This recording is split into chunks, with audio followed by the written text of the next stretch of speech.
작년 12월 6일 날 우리가 다 알듯이 이스라엘과 팔레스타인이 서로 자기들의 수도라고 주장하고 분쟁하고 있는 그 예루살렘을 미국 그 대통령인 트럼프가 그 이스라엘의 수도라고 공식 선언했습니다.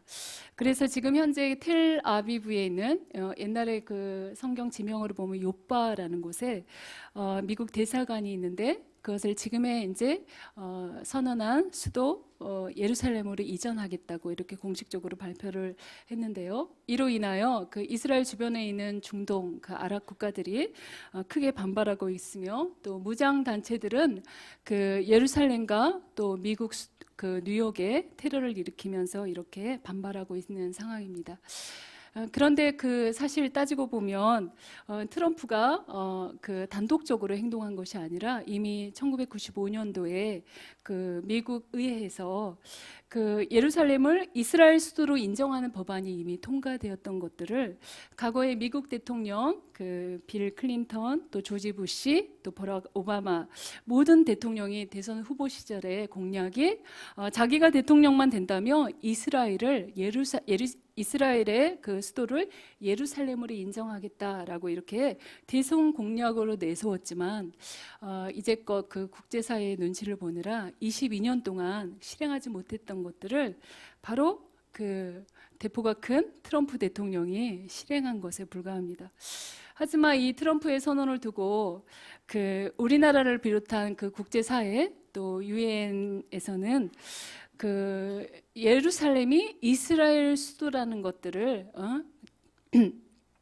그 결정한 것에 대해서 거부하는 결의안이 통과됐고 또 이스라엘과 지금 강력하게 대치하고 있는 이란 의회는 지난 27일 날 예루살렘을 오히려 그 팔레스타인의 수도라고 그 인정하는 그 법안을 공식 승인하는 그런 절차를 밟았습니다. 이렇게 예루살렘을 놓고 서로 팽팽하게 이렇게 맞서고 있는 상황인데 우리가 예루살렘 하면 익히 잘 아는 지명이죠. 성경에 그렇게 많이 나오는 지명이 예루살렘이고 또 하나님의 성전이 있었던 그 예루살렘. 우리에게는 정말 친숙한 지명인데 그곳에서 무슨 일이 일어나는 거야? 하는 거에 대해서는 우리가 별로 관심을 가지지 않죠. 또 언론에서 보도되는 내용들 그것을 통해서 우리가 접할 때 도대체 뭔 일이 일어나는 거야? 하면서 잘 이렇게 감이 안 오고 분별이 안 될 때가 참 많이 있습니다.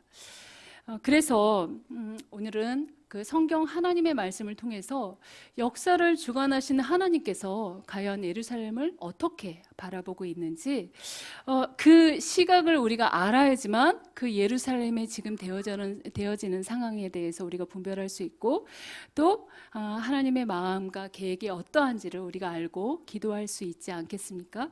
그래서 오늘은 그 성경을 통해서 하나님의 마음이 어떠한지 그 땅을 향해서 어떤 마음을 하나님 품고 계시는지 추적해보는 시간을 가졌으면 좋겠습니다.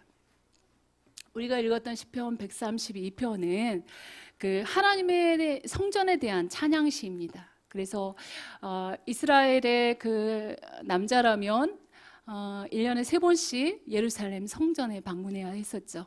그들이 그 예루살렘 성전을 향해서 올라가면서 그 순례자들이 불렀던 노래입니다. 그 노래가 뭐냐면 하나님의 전에 대한 그 다윗의 뜨거운 그 열정과 그 서원에 대해서 하나님께 기도했던 거를 하나님께서 다윗에게 맹세하시는 다윗 언약의 내용이 담겨진 그런 말씀입니다.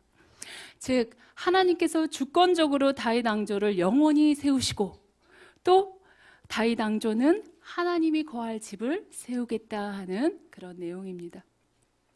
우리가 잘 알듯이 정말 다윗은 하나님의 성전을 짓기 위해서 그렇게 갈망하고 원했지만 하나님께서 원하지 않으셨죠. 그래서 그의 아들 솔로몬을 통해서 하나님의 성전을 세웠다는 걸 잘 알고 있지요. 그런데 13절에 보면 그 하나님의 성전을 지었던 그 시온 곧 예루살렘에 대해서 하나님이 어떻게 생각하는지 그 생각에 대해서 나오고 있습니다. 같이 한번 읽어볼까요? 시작. 여호와께서 시온을 택하시고 자기 거처를 삼고자 하여 이르시기를 바로 시온에 하나님의 성전이 세워지게 된 모든 배경은 다윗의 열정만도 아니었고 오직 하나님께서 택하시기로 작정했기 때문이다라고 이렇게 기록되어 있습니다. 시온 하면 그 히브리어로 요새라는 뜻인데, 바로 예루살렘은 산지로서 해발 한 790m 정도의 높이에 있는 그런 요새이기 때문에 예루살렘의 또 다른 이름이 바로 시온이라고 불렀습니다. 워낙 난공불락의 요새였기 때문에 다윗 시대까지 정복하지 못하다가 다윗이 통일 왕국의 왕이 되자마자 그가 하나님의 마음을 알았던 그 다윗이 그 요새, 여부수 족속이 차지했던 그 요새, 그 시온을 정복했습니다. 그런데 다윗이 정복한 이유는 하나님이 그곳을 택하셨기 때문이다 라고 이렇게 이야기하고 있는데, 여기서 택하시고 라는 히브리어 원어를 보면 바하르라는 뜻입니다. 근데 다른 그 용례들을 살펴보면 사랑하다, 기뻐하다 라는 의미입니다. 바로 여호와께서 시온을 택하신 것은 그 연인을 사랑하듯이 사랑하고 기뻐했기 때문에 그 시온을 선택했다라는 그런 의미이죠. 그러면 그 택한 이유가 그 연이어서 14절에 나오는데요, 같이 한번 읽어볼까요? 이는 내가 영원히 쉴 곳이라, 내가 여기 거주할 것은 이를 원하였음이라. 바로 하나님이 영원히 쉴 곳, 안식할 곳으로 내가 원했다. 원어로 보면 열망했다라는 뜻으로 하나님께서 시온을, 곧 예루살렘을 사랑하시고 기뻐하셔서 선택하셨고 그곳에 영원한 안식처로 거주하기를 열망했다. 그래서 예루살렘 그곳에 하나님의 성전을, 그 하나님의 마음을 알았던 다윗이 그렇게 짓기를 원했다라는 것들을 알 수 있습니다. 그 증거로 솔로몬이 하나님의 성전을 봉헌하고 난 다음에 하나님께 기도하죠. 그 기도가 열왕기상 8장에 나와 있습니다. 27절에 보면 이렇게 기도하고 있습니다. 같이 한번 읽어볼까요? 하나님이 참으로 땅에 거하시리이까 하늘과 하늘들의 하늘이라도 주를 용납하지 못하겠거든 하물며 내가 건축한 이 성전이오리까. 바로 솔로몬은 온 우주와 만물을 창조하신 크고 위대하신 하나님께서 자기가 건축한 그 초라한 그 성전에 하나님의 거처로 삼았다는 것이 웬 말입니까? 라고 이렇게 기도하고 있습니다. 그리고 연이어서 29절에 보면 뭐라고 되어 있는지 같이 읽어봅시다. 주께서 전에 말씀하시기를 내 이름이 거기 있으리라 하신 곳 이 성전을 향하여 주의 눈이 주야로 보시오며 주의 종이 이곳을 향하여 비는 기도를 들으시옵소서. 솔로몬이 뭐라고 기도합니까? 주께서 전에 말씀하시기를 내 이름이 거기 예루살렘 성전 그곳에 있기를 원하시는 그곳에 성전을 지었다라는 것들을 이렇게 알 수 있죠. 솔로몬이 어떻게 알 수 있었을까요? 바로 다윗을 통해서 하나님이 이름이 거기 있으리라 라고 말씀하신 그곳에 성전을 지어 들었다는 것을 우리가 유추할 수 있습니다. 이렇게 생각하면 상당히 충격적인 말씀 아닙니까?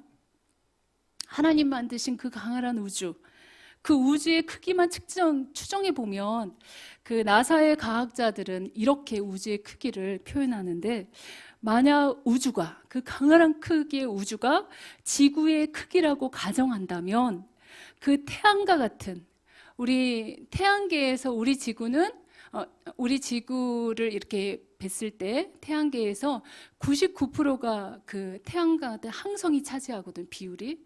그런 태양과 같은 그 항성이 이 지구에 있는 모래알의 숫자보다도 더 많을 것이다 라고 그 나사에 있는 그 우주 전문가들이 이렇게 이야기하고 있습니다. 그러면 그 우주에서 태양 같은 항성들이 그 모래알의 수보다도 더 많은데, 그러면 이 태양계에서 이 지구는 점도 안 되는 거죠. 그러면 우주의 크기에 비해서는 초초미세먼지보다도 없는, 우주에 보면 흔적도 없는 이런 우주에, 그것도 가장 작은 나라 이스라엘, 그것도 예루살렘, 그것도 손으로 지은, 솔로몬이 지은 그 성전, 그 조그만, 그 초라한 곳에 하나님께서 안식할 곳, 내가 영원히 거할 곳, 그곳을 내가 그곳으로 지정했다라고 이야기하는 거 너무 충격적이지 않습니까?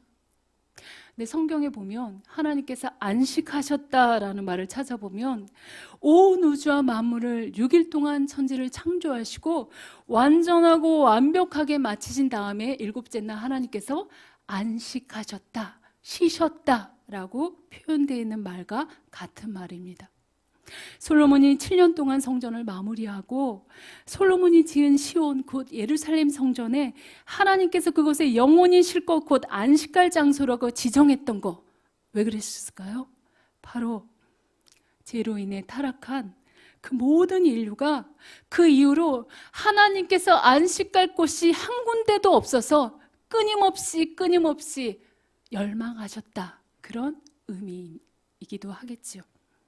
그 마음을 알았던 다윗이 바로 하나님의 초소, 하나님께서 마음껏 안식하실 수 있는 그 초소를 자기의 온 생애를 걸쳐서 모든 재정을 투자해서 그렇게 지었다는 것을 준비하고 그 아들 솔로몬을 통해서 지었다는 것을 우리 성경을 통해서 알고 있습니다.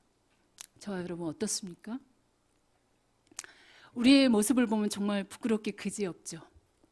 정말 초라하게 그지없고 과거의 상처와 아픔들을 안고 우리가 정말 어떨 때는 정말 낙담하고 정말 초라할 때가 너무나 많이 있습니다. 그래서 내 자신을 바라보고 내가 과연 하나님의 사역자로 쓰임받기에 이렇게 부족한데 감당할 수 없다, 에이 그만둘까? 라는 그런 것들을 끊임없이 되뇌이는 그런 연약한 존재입니다. 그러나 고린도전서 3장 16절에 보면 뭐라고 적혀 있습니까? 너희는 너희가 하나님의 성전인 것과 하나님의 성령이 너희 안에 계시는 것을 알지 못하느냐라고 말씀하십니다. 그 지극히 크신 하나님께서 인간이 지은 그 초라한 솔로몬 성전에 그 안식하셨던 것처럼 이렇게 초라한 우리에게 하나님께서 성전으로 삼아서 안식하고 싶다라고 말씀하시는 것입니다. 말이 됩니까? 말이 안 되죠. 정말 말이 안 되죠. 말이 안 되는데 하나님께서 우리를 하나님의 거룩한 자녀라고 인쳐주시고 그분이 말도 안 되는 이 더러운 이 우리의 그 심령 가운데 찾아오셔서 내가 안식하고 싶다, 나의 쉴 곳이 너가 되기를 원한다 라고 영원 전부터서 열망하셨다는 거, 그게 얼마나 기가 막히는 너무나 충격적인 사실 아닙니까? 바로 그 초라한 솔로몬의 성전을 콕 찍어서 하나님의 이름을 그곳에 두고 또 하나님께서 영원히 안식하기를 원하셨던 것처럼 저와 여러분을 콕 찍어서 영원부터 내가 너에게 안식할게, 내가 너를 통해서 내 이름을 드러내기를 원한다 라고 말씀하시는 걸 저와 여러분이 오늘 이 밤에 그렇게 듣기를 원하십니다. 그리고 우리 이렇게 하나님을 사랑하는 우리들이 모인 이곳에 하늘빛 우리 교회가 하나님께서 안식하시는 그 공간이 되기를 하나님께서 열망하시고 갈망하신다는 것을 아셨으면 좋겠습니다. 그리고 우리가 그렇게 장소 때문에 애쓰면서 그다음에 성전 짓기를 그렇게 갈망하고 원하고 있죠. 그 오산 성전도 하나님께서 정말 많은 영혼들이 깨어지고 아파하며 고통당하는 그 영혼들이, 문 영혼들이 와서 하나님께서 참되게 안식하시는 그런 성전이 되기를 소망합니다. 그런데 사실 따지고 보면 예루살렘을 순례하고 돌아온 사람들 이야기를 들어보면 참 그것이 뭐라고? 하나님이 그곳을 영원한 안식처로 삼았다는 거야? 라고 성경을 너무 문자적으로 해석하는 거 아니야? 라고 말하는 사람들도 있을 것입니다. 맞습니다. AD 70년, 주 70년에 로마 장군 디도에 의해서 예루살렘이 함락된 이후에 하나님의 성전은 불에 타서 전소되고 지금 이 시점까지 예루살렘 성전은 없습니다. 다만 이슬람의 모하메드가 승천했다고 전해지는 그 돌 위에 이슬람의 사원이 세워져 있는 곳이 바로 예루살렘입니다. 다만 로마에 의해서 전소되지 않은 서쪽 벽, 그 서쪽 벽의 일부만 남아서 그 유대인들이 그 통곡의 벽이라고 하는 그곳에 모여서 하나님의 성전이 예루살렘에 다시 세워지도록, 또 다윗의 후손이 메시아가 와서 그곳에서 영원토록 통치하도록 다시 메시아를 끊임없이 갈망하며 그곳에서 금식하고 기도하는 것이 그 서쪽 벽입니다. 참 어리석지 않습니까? 하나님께서 로마에 넘겨서 철저히 파괴하도록 내버린 예루살렘, 정말 그게 뭐가 그렇게 중요하다고 우리가 관심을 두어야 합니까? 그리고 메시아 그를 알지 못하는 그 유대인들, 보기는 보아도 보지 못하고 들어는 들어도 듣지 못하는 그들이 그렇게 기도하는데 참 어리석다 하면서 끝나버리면 되는데 왜 우리가 그 예루살렘에 주목해야 됩니까? 왜냐하면 성경을 연구하다 보면 예루살렘이 과거와 현재와 그리고 우리의 미래와 관련이 있기 때문에 중요하다는 것을 발견했습니다. 성경의 예루살렘, 즉 평화의 도시, 지극히 큰 성, 거룩한 선산, 시원, 정말 여러 가지 이름으로 성경에 등장하면서 위대한 믿음의 사람들과 위대한 믿음의 사건들이 그 예루살렘, 그 장소와 어우러져서 장차 오실 메시아 예수 그리스도를 멀리서 소망하며 바라보게 했던 장소가 예루살렘이기 때문에 중요합니다. 성경의 예를 들어볼까요? 창세기 14장에 보면 등장하는 멜기세덱 있죠.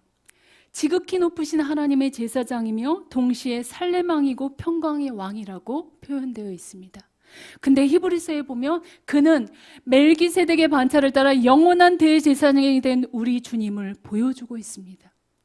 바로 예수님께서 다시 오셔서 그것을 의와 평강으로 통치하실 것을 예표하고 있는 인물입니다. 창세기 22장에 보면 아브라함에게 독자 이삭을 바치라고 지정한 그 장소, 3일 길을 가서 갔던 그 모리아산이 바로 예루살렘이라고 성경에 기록되어 있습니다. 바로 하나님께서 예비하신 순양으로 대신 번제를 드리면서 장차 하나님의 아들 예수 그리스도가 인류를 대신해서 제물로 드려질 것을 예표하는 장소가 바로 예루살렘입니다. 또 사무엘하 24장에 보면 다윗이 인구조사로 범죄한 후에 오르난의 타작마당을 사서 하나님께 속전세를 지불했던 장소도 바로 예루살렘입니다. 그리고 하나님의 영원한 거처 성전산이 있는 곳, 2000년 전 메시아 예수 그리스도가 초림해서 마태복음 21장 보면 겸손하여 나귀를 타고 예루살렘 성에 입성하신 곳도 그곳입니다. 그리고 고난당하시고 십자가에 못 박혀 죽으시고 3일 만에 부활하신 곳도 예루살렘입니다. 이렇게 구약의 모든 초림의 예수님의 예언을 성취시키시고 감람산에 그가 승천하신 것도 바로 예루살렘 바로 앞에 있는 그 동산이라는 것입니다. 그래서 예루살렘은 중요하고 사도행전 1장에 보면 예수께서 감람산에서 하늘로 올라가신 그 모습 그대로 다시 오겠다라고 말씀하신 것도 바로 예루살렘에 있는 앞동산 감람원이라는 장소입니다. 그렇기 때문에 그 땅에서 일어나는 일들을 우리가 주목해야 한다는 것을 이렇게 성경은 누누이 이야기하고 있습니다. 선지서와 계시록을 보면 앞으로 여호와의 날이 이르기 전에 천하 만국이 예루살렘을 치려고 사방에 모일 것인데 스가랴서 12장에 보면 그 예루살렘에 대해서 하나님께서 경고하시는 말씀이 있습니다. 스가랴 12장 2절에서 3절 보면 같이 한번 읽어볼까요? 보라, 내가 예루살렘으로 그 사면 모든 민족에게 치하게 하는 잔이 되게 할 것이라. 예루살렘에 에워싸일 끝에 유다에까지 이르리라. 그날에는 내가 예루살렘을 모든 민족에게 무거운 돌이 되게 하리니 그것을 드는 모든 자는 크게 상할 것이라. 천하 만국이 그것을 치려고 모이리라. 뭐라고 말씀하십니까? 예수님이 오시기 전에 천하 만국이 예루살렘을 치려고 모여들 것인데 그 예루살렘을 건드리는 자는 하나님의 눈동자를 건드리는 것이니까 크게 상할 것이다 라고 경고하고 있습니다. 그리고 연이어서 12장 9절에 보면 예루살렘을 치러 오는 이방 나라들을 그날에 내가 멸하기를 힘쓰리라 라고 말씀하시면서 하나님께서 경고하시는, 예루살렘을 통해서 하나님께서 경고하시는 그 경고를 우리가 귀담아 들어라 라고 말씀하십니다. 이스라엘이 고토를 회복하고 그 고토를 회복한 이래 중동에서 이스라엘을 그곳에서 끊임없이 뽑아서 지중해로 다 쓸어버리기 위해서 수많은 전쟁들을 치렀습니다. 그때마다 이스라엘의 완승으로 끝나며 전쟁이 일어나면 일어날수록 더욱더 이스라엘의 영토가 확장되어 불과 이렇게 얼마 되지 않은 시점에서 이제 예루살렘이 이스라엘의 수도로 인정되었습니다. 뭔가 하나님께서 중요한 일들을 지금 진행하고 있는 거 아닌가라는 영적인 그 센스로 우리가 감지해야 될 대목 아닌가라는 생각이 듭니다. 그리고 선지서와 계시록에 아직 성취되지 않은 본문을 연구하다 보면 스가랴 14장에 예루살렘이 에워싸이는 최후의 전쟁이 있을 때 그때 예수님께서 재림하신다라고 그렇게 기록되어 있습니다. 14장 4절에서 5절 같이 한번 읽어볼까요? 시작.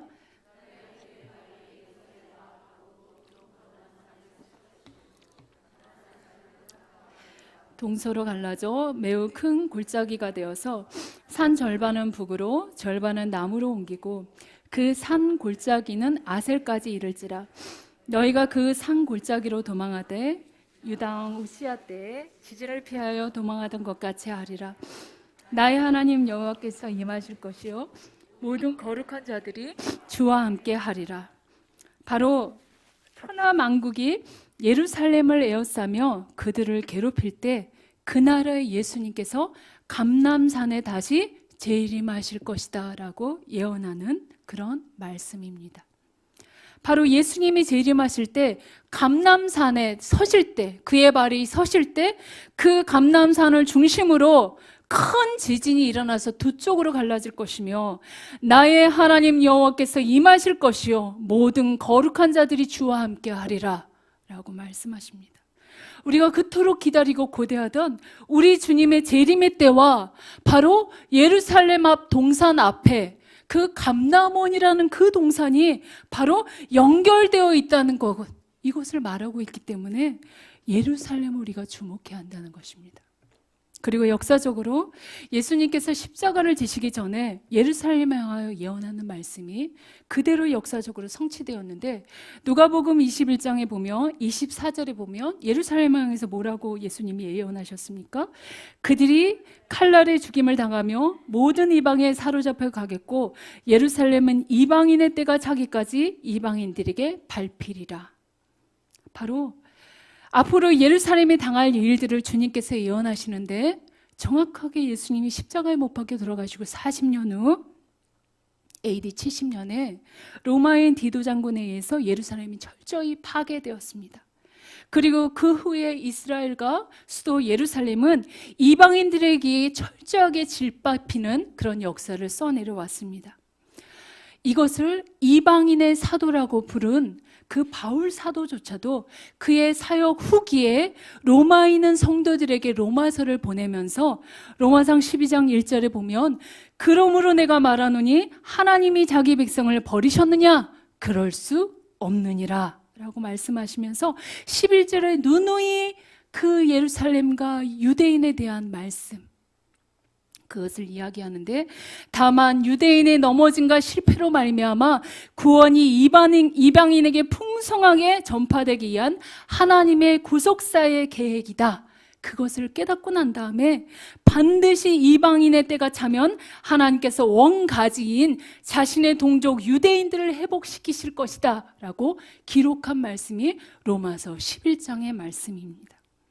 그리고 1900년이 지난 그 시점, 정확하게 이사야 66장 7절 8절에서 예언한 말씀처럼 같이 한번 읽어볼까요? 시온은 진통을 하기 전에 해산하며 고통을 당하기 전에 나말을 낳았으니 이러한 일을 들은 자가 누구이며 이러한 일을 본 자가 누구이냐? 나라가 어찌 하루에 생기겠으며 민족이 어찌 한순간에 태어나겠느냐? 그러나 시온은 진통하는 즉시 그 아들을 순산하였도다.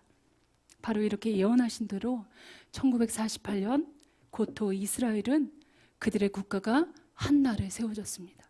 그리고 1967년 6.1 전쟁을 통해서 예루살렘, 수도인 예루살렘이 함락되었고, 또 50년 희년이 되는 2017년에 바로 이스라엘 수도를 트럼프, 나팔이라고 이름 지어진 트럼프 대통령을 통해서 공식 선포가 되었습니다. 그리고 올해는 2018년입니다. 이스라엘이 1948년 독립국가가 된 이후로 70년이 되는 해, 마치 이스라엘이 제약으로 인해 주전 586년에 바벨론 왕 느부갓네살 왕에게 예루살렘이 함락된 이후 그들의 복역의 때가 찬 70년이 되어 그들이 고토로 회복되어 돌아가서 성전을 건축했던 것처럼 그들의 복역의 때가 차오르고 있습니다. 바로 예수님께서 예언하신 이방인의 때가 찬 때가 지금이 아닌지, 주님께 겸손히 아뢰이며 껴 기도할 시점이 지금이 아닌지, 이 영적인 센스를 가지고 예민하게 감지해야 될 시기가 지금은 아닌지요. 왜냐하면 하나님께서 말씀하신 그 말씀은 문자적으로나 영적으로나 1.1획도 변개함이 없이 그대로 성취하시기 때문입니다. 이스라엘의 분쟁은 끊이지 않고 있지요. 하지만 지난 1900년 동안 평안이 없던 그들, 살만하면 쫓겨나고 살만하면 재산이 털리고 2차 세계대전을 통해서는 600만 명이 학살되는 그들, 안식하며 유리하고 방황했던, 철저하게 예수님을 찔렀던 그 철저한 그 핏값을 치렀던 그들이 그거 고토로 회복해서 지금 70년 만에 안식하고 번성하고 있습니다. 시편 132편 15절에서 18절에 보면 그 이유에 대해서 하나님께서 말씀하십니다. 같이 한번 읽어볼까요? 내가 이 성의 식료품에 풍족히 복을 주고 떡으로 그 빈민을 만족하게 하리로다. 내가 그 제사장들에게 구원을 옷 입히리니 그 성도는 즐거이 외치리로다. 내가 거기서 다윗에게 뿔이 나게 할 것이라. 내가 내 기름 부음 받은 자를 위하여 등을 준비하였도다. 내가 그의 원수에게는 수치를 옷 입히고 그에게는 왕관이 빛나게 하리라 하셨도다. 하나님 말씀하신 대로 하나님께서 그들을 돌보시고 보호하시기 때문에 이런 일들이 지금 이루어지고 있는 것입니다. 그리고는 하나님께서 이방인인 우리에게, 그들에게 젖붙인 창감람나무에게 젖붙인 돌감람나무인 이방인이 우리에게 요청하고 있는데, 시편 122편 6절에 통해서 요청하고 있습니다. 읽어볼까요? 예루살렘을 위하여 평안을 구하라. 예루살렘을 사랑하는 자는 형통하리로다. 맞습니다. 예루살렘이 다시 평화의 도시, 예수 그리스도가 왕권을 가지고 돌아와서 그곳에서 의와 평강으로 세계를 다스리는 날, 그날이 속히 오도록, 그 땅에 다시 평안을 다시 되찾도록 기도하라고 저와 여러분에게 요청하고 있는 대목입니다. 그리고 그들이 십자가에서 죽이신 바로 예수 그리스도, 그가 그토록 그들이 기다리던 왕권을 가지고 온 메시아 그분이라는 것, 그것을 깨닫고 돌아오도록 하나님께서 그들을 중보하라고 말씀하십니다. 왜냐하면 하나님께서 영원전부터 계획하셨던 것은 바로 예루살렘을 향한, 하나님께서 그곳에서 통치해서 하나님의 말씀이 선포되길 원하기 때문입니다.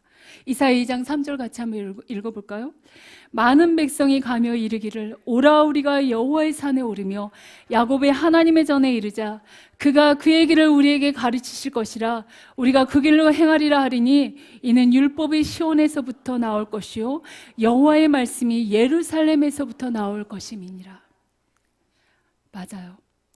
예루살렘에 예수님이 다시 재림하셔서 그곳에 영원히 안식할 거처가 되어 온 세계 만방에 그 남은 자들이, 유대인이 되었던 이방인이었던 하나가 되어 한 세 사람이 되어 겸손히 하나님 앞에 하나님의 말씀을 듣고 하나님의 율례와 법도를 이루며 그분만 경외하고 그분만 섬기며 경배하는 그날이 오도록 깨어 기도하라 라고 저와 여러분에게 그 예수님께서 요청하고 계십니다.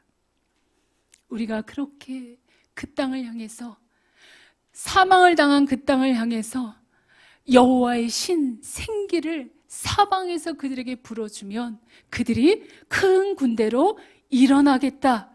그 큰 군대가 바로 이스라엘이다 라고 에스겔서에 예언한 대로 그들은 큰 군대로 일어날 것입니다. 저와 여러분에게 그 일, 주님 다시 오실 길을 예비하라. 그래서 예루살렘을 위해서 좀 기도해다오. 그들이 들어도 듣지 못하고 보아도 보지 못하는 그들에게 예수 그리스도 그 메시아, 너희들이 그렇게 고대하던 그분이 바로 그분이다 라고 좀 전해줘라 라고 말씀하시는 그런 대목입니다. 저와 여러분이 그 땅을 향해서 그 땅을 품고 기도하는 그래서 하나님께 충성되이 여김을 받는 그런 자들이 다 되기를 소망합니다. 이제 말씀 맺겠습니다. 하나님께서는 시온과 예루살렘을 사랑하셔서 선택하시고 그곳에 영원한 안식처로 거주하겠다라고 그분의 갈망을 우리가 보았습니다. 그리고 그곳에 예루살렘의 메시아 되신 우리 주님께서 초림하셨고 인류의 구원의 길을 그곳에서 여셨고 다시 우리가 거처할 그 땅을 준비하시면서 다시 하늘나라로 가셨습니다. 하지만 다시 그곳으로 오신다. 그리고 그곳에서 새 하늘과 새 땅, 새 예루살렘에서 의와 평강으로 다스릴 것이기 때문에 그토록 그 예루살렘이 중요하다라고 말씀하시면서 저와 여러분을 향해서 요청하십니다. 예루살렘을 사랑하는 자에게는 형통을 줄 것이니, 예루살렘을 사랑하는 자는 형통케 해줄 것이니 제발 그 예루살렘에 평강이 오도록 기도해 다오 라고 말씀하십니다. 올해 성경 읽기와 쓰기를 통해서 하나님의 마음을 우리가 알아가기를 원하지요. 그걸 통해서 우리의 마음이 하나님의 영원한 안식처가 되기로 기경되기를 원하십니다. 그리고 다시 오실 주님을 기대하면서 그 예루살렘에 평강이 오도록 날마다 깨어 기도하는 저와 여러분이 되는, 그래서 하나님의 형통을 누리시는 복된 한 해가 되시기를 소망하며 축원합니다.